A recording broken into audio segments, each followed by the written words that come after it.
Now, my next guest is Michael Solomon, and Michael unfortunately couldn't be here live, but he has actually sent me a video to share with you.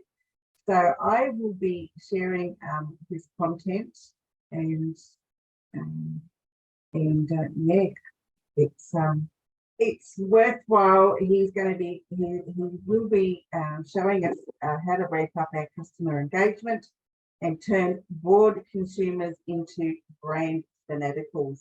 And Michael has a great deal of knowledge in that space. He is a terrific marketer, honestly. He's been on my podcast, as are most of the guests that have appeared up on the summit. He's one of my greatest advocates. He shares everything with me when I have something important to share. Anyway, Michael wrote a book on understanding consumers, and literally hundreds of thousands of business students have learned about marketing from his books, including Consumer Behaviour, Buying, Having and Being. It's the most widely used book on the subject in the world. Much in demand as a keynote speaker, Michael is often asked to provide briefings to global executive teams who want significant increases in their bottom line and understand that what's accomplished by a deeper connection with their customers. His mantra is don't buy products because of what they do. We buy them because of what they mean. And he advises global clients in leading industries such as apparel and footwear. He is advised clients like Campbell, Klein, Levi Strauss, Under Armour and Timberland, and financial and e-commerce services such as eBay and Progressive. He's a very, very well-known young man, and I really can not say enough about him. He's just an amazing man.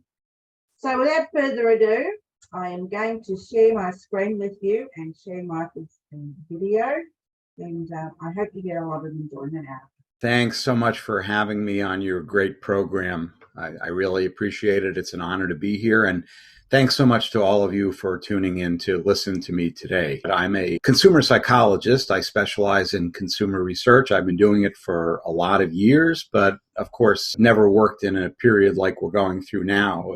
It's a new situation for all of us. So we all have a lot to learn, but it's very important to get a handle to the extent that we can on how things are going among consumers, how we expect them to change, and so on. So it's really been fascinating to study consumer behavior in my career, but especially over the last 5 or 10 years, because there have been a tremendous amount of changes and upheavals in the marketplace.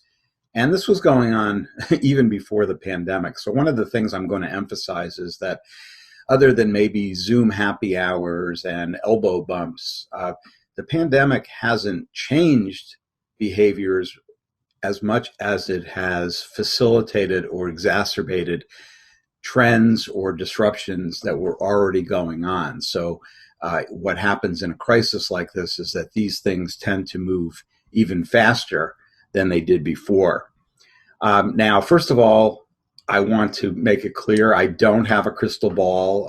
I can't predict with 100% accuracy what's going to happen even in the next day, much less the next month or quarter.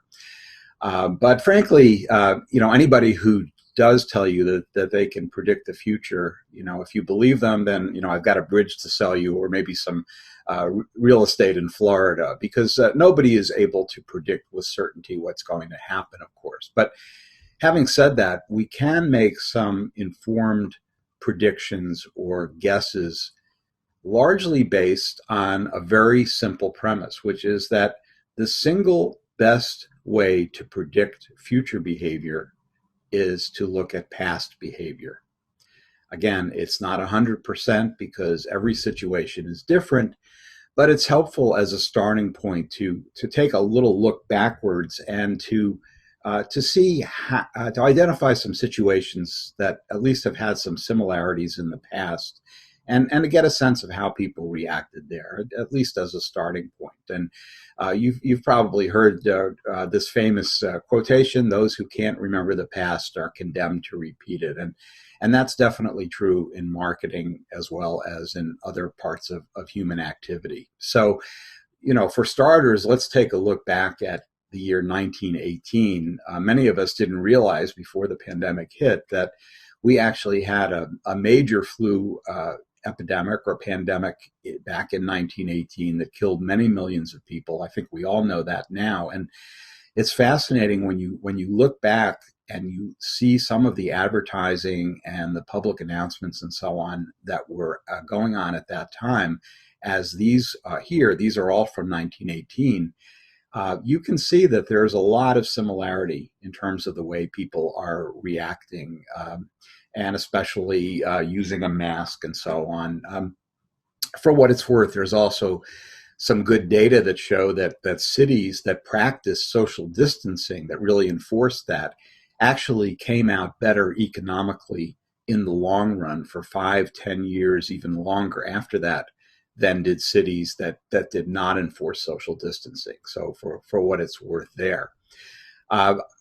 I've written about consumer behavior in the new normal. I write for Forbes, and some of what I'm going to talk about today you can find in a briefer form. If you're interested, you can just go to Forbes.com, look for my name, and you'll find this article. Obviously, there's a lot of interest among business people, among journalists, and among the everyday public, of course, about what we can expect in the new normal. So, as we think about this, how can we get our arms around a very complicated issue of predicting what consumer behavior will be like? I'd like to invite you to think about our society as a block of ice. Just indulge me. Think about our society as a block of ice that is frozen solid. And of course, what happens when water is frozen solid is it doesn't change its shape. And in the same way, consumers are a lot like that during so-called normal times. In other words, we tend to be very set in our ways to a very large degree, and we tend to be, for example, reluctant to try new things. We don't like to really change our habits very much. When we have favorite brands, for example, we like to stick with those brands. We have set ways of doing things. We don't really like to change. Not to say that we never change, obviously, but if you're a startup brand, if you're a challenger brand, I think you can understand what I'm talking about. It can be kind of frustrating to get consumers to be motivated enough to really forsake the way they're doing things and to try something new. Now, every now and then, something happens, a big event occurs. Maybe you want to think about global warming, and that ice starts to melt. And the same thing happens here when we have a big event, a crisis like World War II, for example, or in this case, the pandemic. And so that ice starts to unfreeze. And as it unfreezes, in the same way, consumers are more receptive to doing things in different ways. The old ways of doing things, that's perhaps in some cases they can't do things the old way, like shaking hands, for example. And so they're willing to try new things. And that is a period where they tend to be more receptive to looking at new business models, new ways of obtaining products, new brands, and so on. So we're going to see some changes happen. And then eventually, just as with this pandemic, hopefully, things will get back to pretty much the way they were before, and that ice will refreeze. Now, when it refreezes, it's solid again, but the shape is different. So what that means for us is that as we get back to our set way of doing things, some of those things will have changed. And what that means is that some of the behavior, some of the changes in brand preferences, et cetera, that are going on during the pandemic will now be frozen in place. What's the takeaway there? The important takeaway, if you're running a business, is that one silver lining to this pandemic, if we can think about it that way, is that this is an opportunity. This is a period where we're in an unfreezing time. people are more fluid, they're more receptive to doing things in different ways. And so that creates opportunities for businesses that are willing to try new things. And so again, it's overall, it's a very bad thing we're going through, but from a business perspective, a marketing perspective, there is a bit of a silver lining there, because we're going to see that some changes that were starting to percolate in the marketplace are really accelerating now as people unfreeze and are receptive to these new things. So I'm going to give you a quick book plug, just because I can, I guess. I actually, before the pandemic, right before, I finished writing a book that will be out in February called The New Chameleons. And actually in this book, I talk about some of these fundamental disruptions in terms of how we think about consumer behavior. And I'm going to elaborate on some of those here in the time that I have left with you. So essentially what I'm saying is I'm shifting metaphors from ice to fire now, so you'll have to bear with me. But what the pandemic is doing is, for the most part, not causing changes, but rather throwing fuel on the fire. That is, there were things that were starting to happen or were on the verge of happening, and now they're going to happen much quicker. One example of that is the so-called retail apocalypse that everyone was talking about pre-pandemic. Of course, we're seeing that now on steroids, as major retailers from Neiman Marcus to JCPenney are either bankrupt or in serious trouble, and so on. Another example of that is automation in retail. So you may recall that in the last few years, there's been a lot of conversation about the role of robots and automation. Are they going to take people's jobs? There was a lot of pushback about that.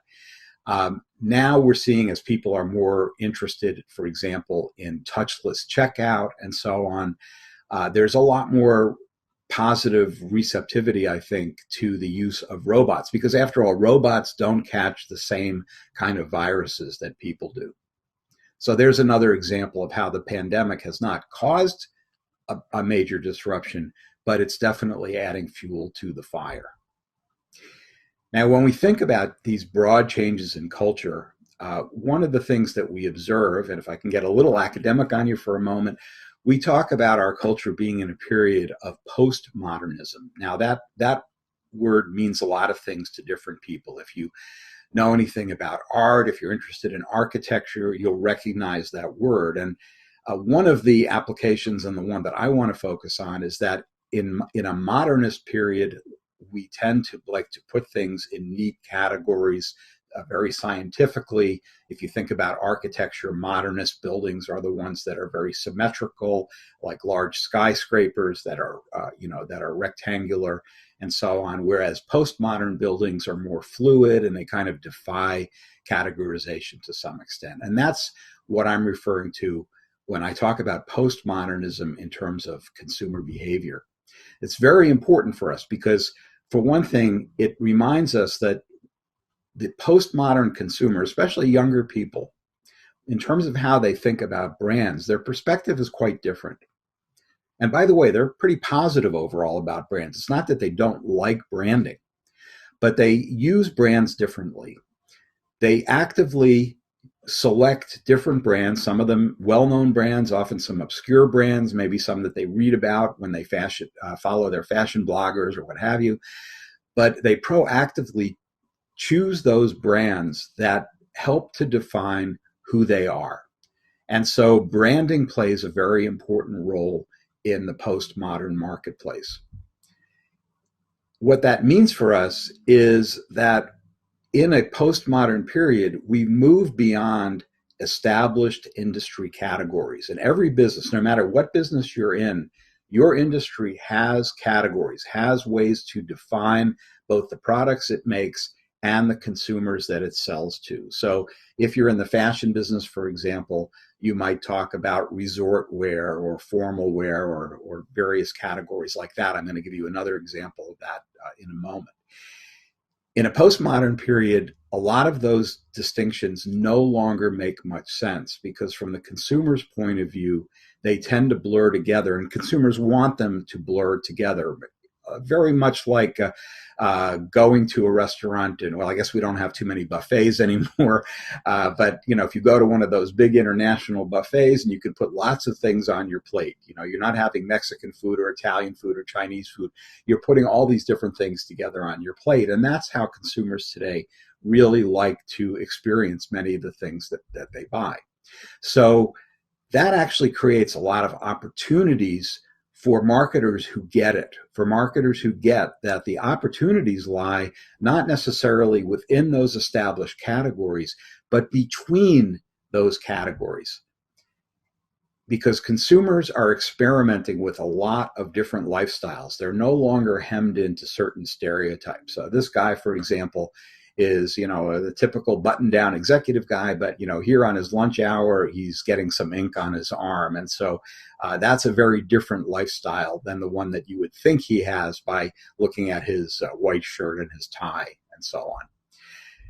So let's take an example of this in the fashion business. That's a business that I do some work in.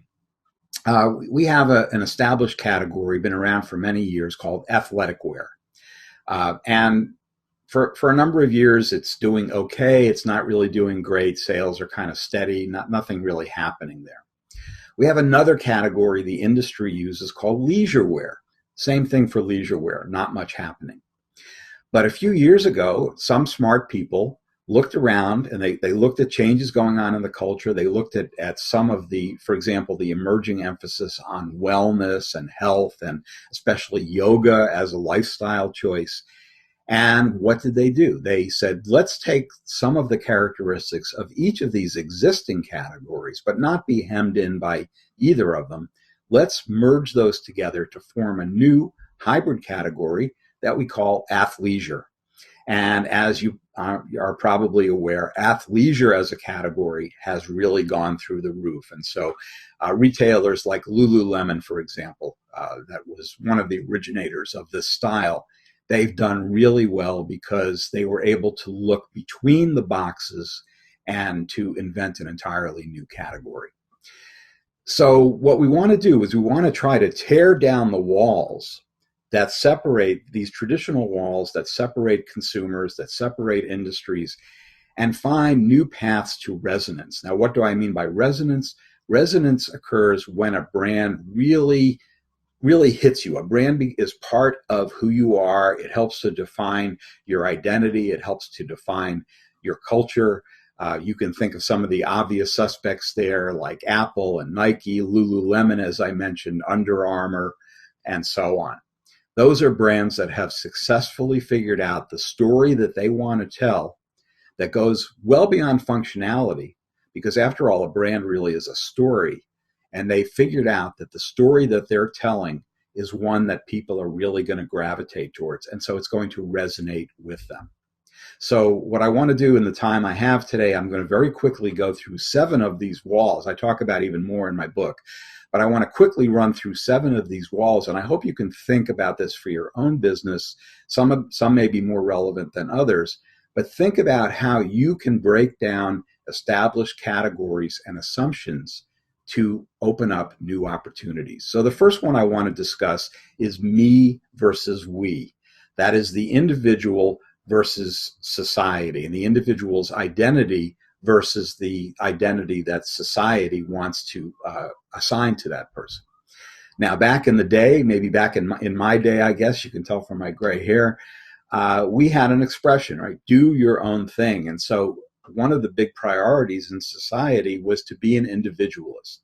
We could argue that we weren't. We were actually conforming by all being individualists, but that the priority was on making your own decisions. Now, today, it's quite different, I think, especially among younger people, but not exclusively. When we look, for example, at social media, the enormous impact it has on our lives, one of the things is that people have a tendency to want to validate their choices with their networks. And so you've probably all seen, this thing that goes on maybe in a restaurant where a plate gets served to a person, but they can't take a bite before they take a picture and post it on Instagram. And that happens really quite frequently in a variety of areas where people are asking for input from their networks not only after they buy, which we've always done, but before they buy as well. And so what used to be the era of me, maybe back in the 60s and early 70s, has become the era of we to a large extent. One of the things that happens there as a result is we have a tremendous explosion of what we call user-generated content. You may have heard that term. When people ask me what is the biggest development in marketing over the last decade or so, I usually say it is user-generated content, because what it means is that everyday consumers now are blending into the marketplace. And it's becoming very important to look at what other people are doing with your products, and consumers themselves are looking very carefully at what other people are doing with these brands, perhaps even before they buy them. Another outgrowth of this is the explosion in content marketing. So content marketing essentially means, rather than putting out a sales pitch and trying to persuade people to buy your product, you're putting out a lot of useful content that they're sharing. They may be contributing to that content, and then that generates interest in your brand. And so people are coming to you rather than you going to them. And that's, again, one of the dominant marketing stories of this decade. The second wall I want to talk about very quickly is the distinction we make between offline versus online. Now, most of us live in an online world, younger people especially, but even older people like me are constantly online. But I think for older people, we still have a distinction that we make. We say, I'm going online now to look at something. So there's a dichotomy. We're either online or we're offline. To a large extent, especially among younger people, that dichotomy no longer exists, because consumers today are both online and offline at the same time. They're constantly moving back and forth, and obviously spending a lot more time online than we've ever seen before. The average young consumer today spends more than 11 hours a day looking at a screen. So obviously, and omni-channel retailers and marketers understand this, if you want to reach these consumers, you still have to be offline, but you definitely have to be online. The point is that these, from the consumer's perspective, they're not making the distinction. So they're constantly moving back and forth, and that's where you need to be as well. So we have to look at ways to blend the online versus the offline worlds. And that creates also some interesting opportunities for marketers and advertisers when those old distinctions go away. So, for example, when we go into the digital realm, we see that technology is in many ways altering our perceptions of reality. I'm not talking about fake news here. I won't even go there. But for example, in terms of the types of images that we see in advertising, as you probably know, there's an enormous amount of post-production work that often goes on, especially in fashion advertising. So, for example, here we have a woman, a very attractive woman, a model, but she is not perfect enough to be in an ad, perhaps. So what's going to happen is that they're going to take her photo, but now they're going to doctor it in various ways. And so this is the image. The wrinkles are smoothed out. In some cases, body shapes and so on are literally modified, so that the image that we see online literally does not exist. Even though it's a picture of a person, of a man or a woman, it literally does not exist in the physical world. And that is something very important to keep in mind. We see this in cyberspace as well, as people increasingly are creating, for example, avatars, digital representations of themselves that they use to navigate all of these virtual worlds that are out there. Now, if you don't know what virtual worlds are, ask your kids, because they're spending many hours probably in these worlds. So, for example, here's a picture of a woman. You can kind of see her story. She's tired. She's got babies. Maybe she's in lockdown. I don't know. She's maybe struggling with her weight and so on. When she goes into cyberspace, when she creates her avatar to represent herself in virtual worlds, this is what she looks like. This is the avatar that she created. nobody else created it for her. This is what she created. And you can see that it's very aspirational. It's based on how she wants to see herself rather than as she sees herself now. And so as consumers are spending more time in these places, their identities are changing in some very interesting ways that I've written quite a bit about in other places. Also, for example, there's a lot of digital fashion going on. A lot of young designers who don't have the capital to start a bricks and mortar store, for example, are going to post their designs online, very realistic looking. They might create a following there, and that might be how they launch their business. So there's a lot of activity going on in digital spaces, obviously. A lot of it's going on, by the way, beneath the radar. Many people, even marketers, are not aware of this, but there's a huge amount of activity going on in the digital world today. So we have to blend these two realities, the digital reality and the physical reality. One way that we're doing that, which is very exciting, I've worked in this area for quite a while, is augmented reality. You may have heard that term. If you haven't, you've probably heard of Pokemon Go. That was probably the first public, really big application of augmented reality, which means to augment it, to add to. What we're doing is we're taking the physical reality that we see with our eyes, and now we're taking our device, our phone, or our other smart device, and when, for example, if you played Pokemon Go, you know that you could, go into the lobby of a building or a playground, and hold up your phone, and you're looking at that same lobby or playground, but now little monsters are running across it.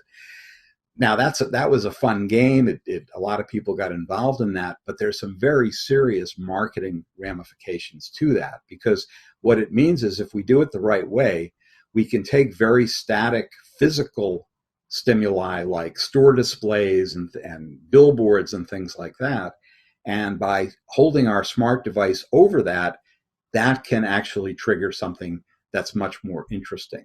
I'm going to play you a very quick clip. This was a project that I worked on with a company in Canada that creates this kind of technology. And what you're going to see is a demo for CoverGirl, where the package on a shelf, the boring package of a cosmetic on a shelf, now actually comes alive and is able to educate the consumer, for example, about how to use that product. So take a look at this, and you're also going to see a print catalog at the end come to life in the same way.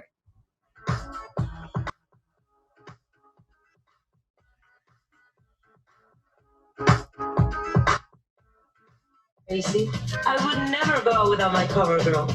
I want to look natural.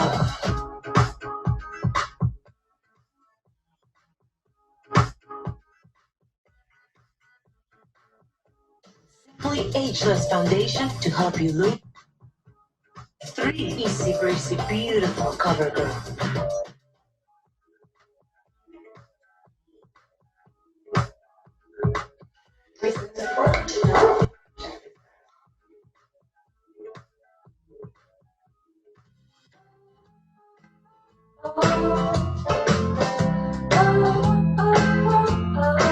If the product disappears by the time you get there, don't worry. It means you probably don't need it, so don't add any extras here. Sponge.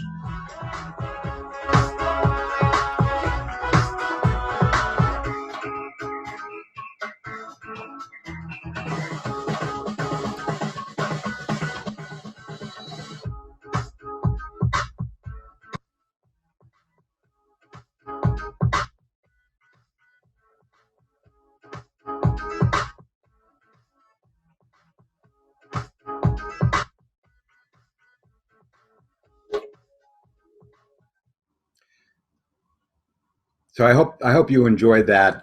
Maybe it can give you a hint to think about your own business and how you might use that kind of technology there.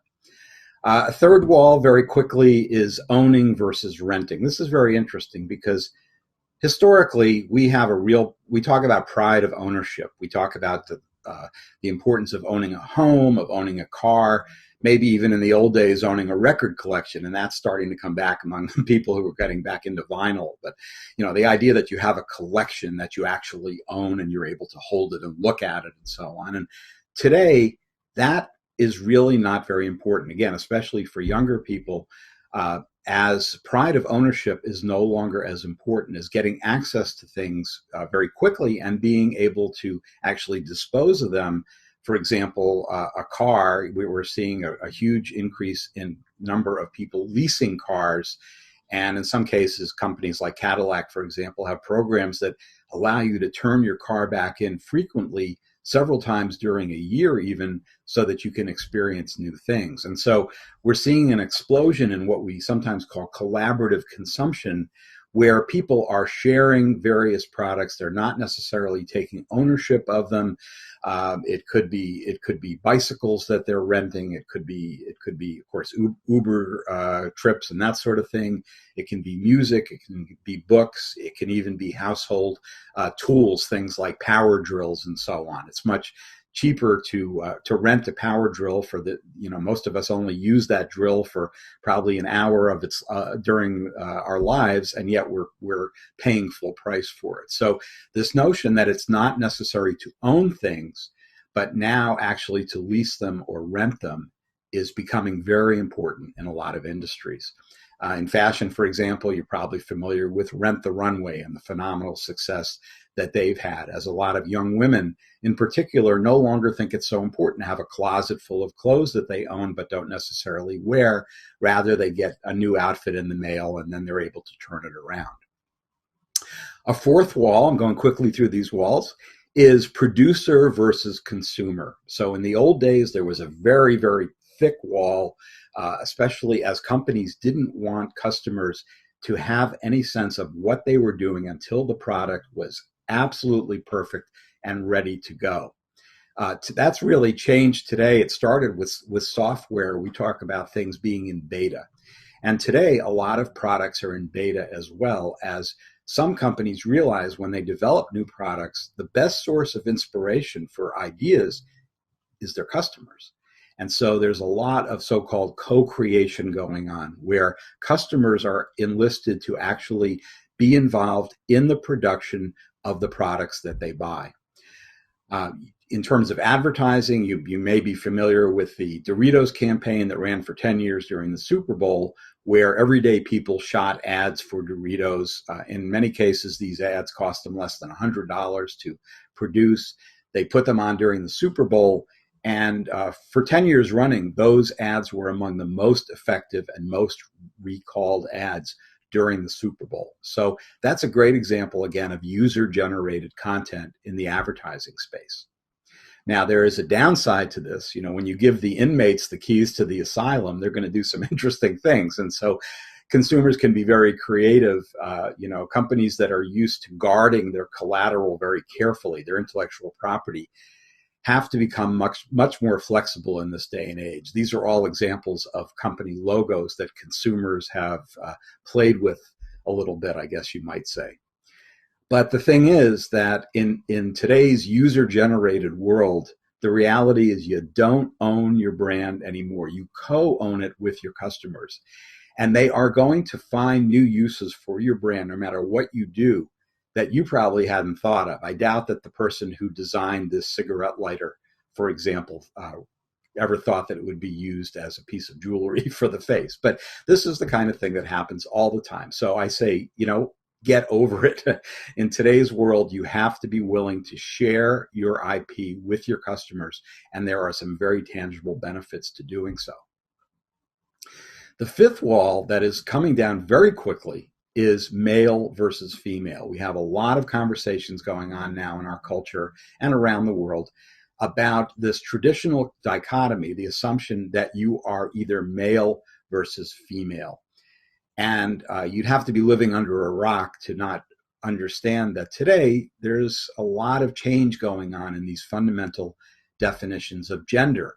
The fashion industry certainly recognizes this. We're seeing an explosion in so-called androgynous fashion.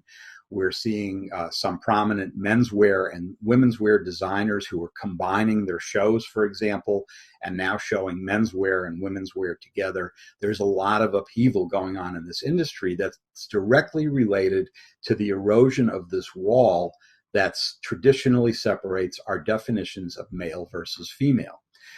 We're seeing transgender, a lot of discussion about transgender people and the role that they play in fashion, transgender models like this one woman who was a Brazilian woman who was on the cover of Elle, for example.